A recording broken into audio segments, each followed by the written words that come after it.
That's rich! It's my number. You said anyone could bring it. Senator, Sir, look at her. Little lady, this isn't a place for games. I'm not playing. It's my mom's appointment slip. She walked all the way in here with it. All right, let's see it. Ma'am, step aside for a moment. We just need to confirm something. Wait, why is security coming over here? Nia's heartbeat pounded as the branch manager tilted the tablet away from her, his voice suddenly sharp, his smile gone. The lobby felt tighter, colder, full of eyes that had already decided she didn't belong. A millionaire nearby laughed under his breath, like her request to see her balance was a joke meant for someone else. Then the screen flashed, and the room fell into a silence so loud it hurt. This is the story of a black girl asking for her balance until a number shattered every assumption. Welcome, story lovers. Where are you watching from? Hit the like button and drop your city name in the comments so we can see how far our story travels. On the east side of Brookhaven, where weathered brick walk-ups sat beneath sparkling new towers, 22-year-old Nia Carter kept her life stitched together with routine and hope. She worked mornings at a neighborhood pharmacy, stacking boxes, checking prescriptions, and offering steady kindness to regulars.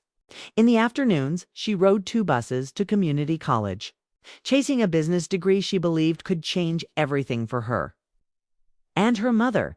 Nia's days were built from small victories.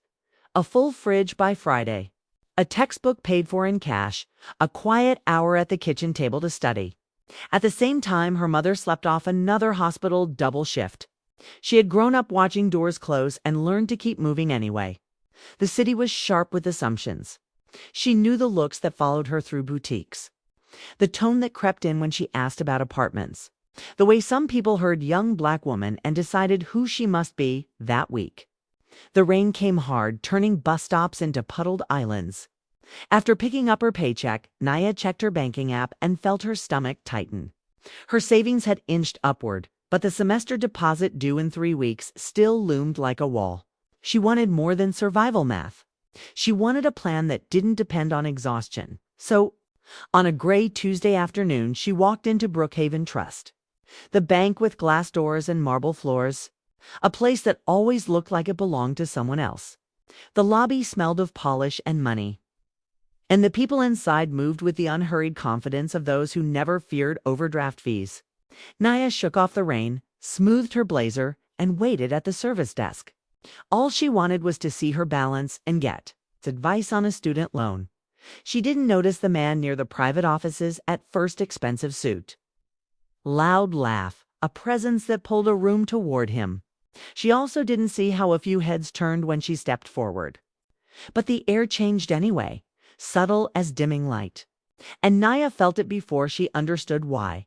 Nia stepped to the counter with her rain-slick jacket folded over her arm, rehearsing the questions she'd promised herself to ask.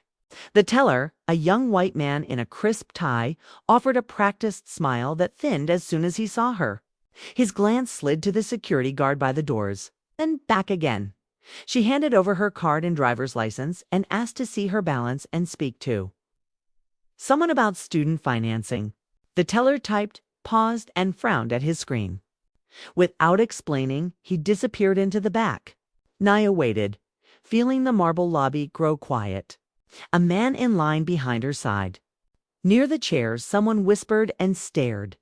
The teller returned with a branch manager in a charcoal suit. The manager's greeting was polite but cautious. He asked for another form of identification, even though her license was already there. Nia produced her student ID, telling herself it was policy, not prejudice. But the questions kept circling. The manager studied her license for too long, comparing the photo to her face and then to the card. He asked whether the account was really hers, whether she had opened it in person, and whether anyone else might be using her name. The words were clean, yet the assumption underneath them was not. Nia explained she'd had the account since high school, opened with her mother, used for paychecks and tuition. She answered carefully as the teller hovered and the security guard straightened, eyes fixed on her. Their quick looks made her feel less like a customer and more like a suspect in human form. Across the lobby, a man in an expensive suit turned toward the scene. He moved with the easy authority of someone used to being welcomed. Employees brightened as he passed. His laugh rolled high and careless. He watched Naya with thin amusement, as if he already knew her story. The manager said they needed to verify something in the system and directed her to a chair by the brochures. It wasn't a request so much as a removal. Naya sat beneath a poster promising opportunity while minutes stacked up in silence. No one checked on her. She watched other customers walk in, swipe cards, leave in moments. The suited man stepped into the manager's office. Through the glass, Naya saw the manager's posture, changed smiling now, animated. He glanced back toward Nia and shook his head like he was sharing a joke. The suited man laughed again when the manager returned. He held the tablet close to his chest rather than placing it on the counter. He said there was an issue with her account and they couldn't show details until more checks were done. His voice carried just enough for nearby ears. And Nia felt the lobby's attention tilt toward her. She asked what the issue was. He offered nothing clear, only a suggestion that she return with the primary account holder. Even though her name and photo matched every document, the security guard drifted nearer, slow and deliberate. Heat rose in Nia's throat, not guilt, but the maddening certainty she had done nothing wrong. She stood, steadying her shaking hands, and asked again to see her balance, to see proof of whatever they were implying. The manager's face hardened, and the suited man stepped out of the office, smiling like he'd just arrived for entertainment.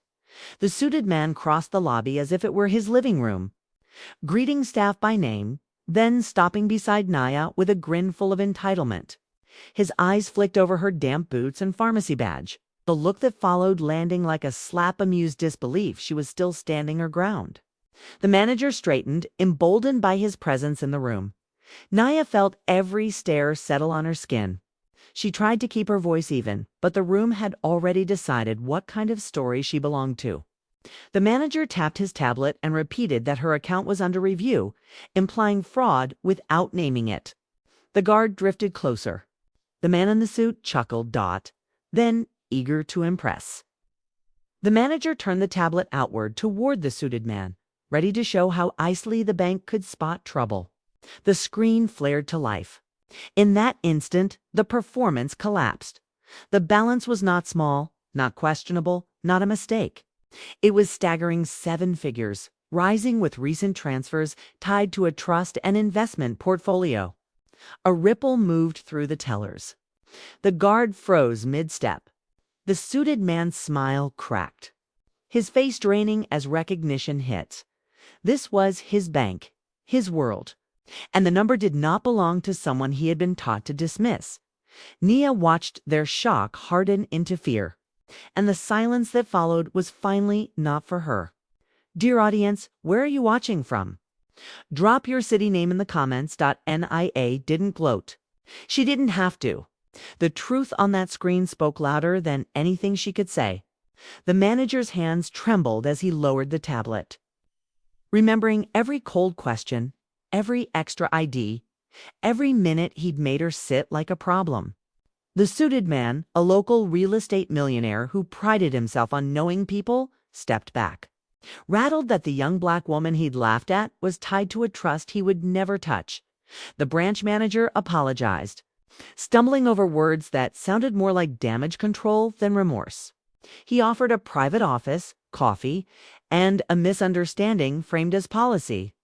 Naya declined the performance. She asked for her balance printout, her loan appointment, and the names of everyone who had handled her file. Calmly, she documented the moment because dignity without accountability is another mask.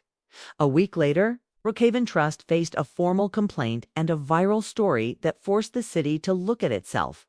The bank announced retraining, but what mattered more was what Naya learned. Racism isn't always loud.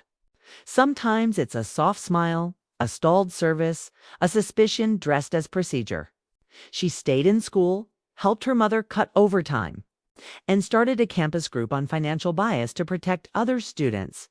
If a number can flip its respect in a heartbeat, what does that say about the respect they never meant to give? Thanks for watching. Subscribe for more powerful stories and share this one so the pattern can't hide anymore.